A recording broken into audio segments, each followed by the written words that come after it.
Good afternoon বন্ধুরা। তো কেমন আছো তোমরা সবাই? আশা করি ভালোই আছো। তো আজকে আমি একটি নতুন ধরনের রান্নার নিয়ে চলে আসলাম। তো দেখাচ্ছি তোমাদের কি রান্না করব আজকে আমি।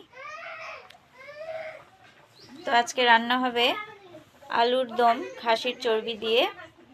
তো এখানে প্রথমে আলুটা সিদ্ধ করে খোসা ছাড়িয়ে নিয়েছি, আর রাখা আছে খাসির চর্বি, আর এখানে রয়েছে ধনেপাতা কুচি, টমেটো কুচি, পেঁয়াজ কুচি। তো সম্পূর্ণ রান্নার ভিডিওটা আজকে তোমাদের দেখাবো। খুব টেস্টি হয় খেতে, তোমরা বাড়িতে ট্রাই করতে পারো, খুব ভালো লাগে খেতে আলুর দম। আর এখানে আমি ডাল সেদ্ধ করতে দিয়েছি, আর হবে বাঁধাকপির বড়া।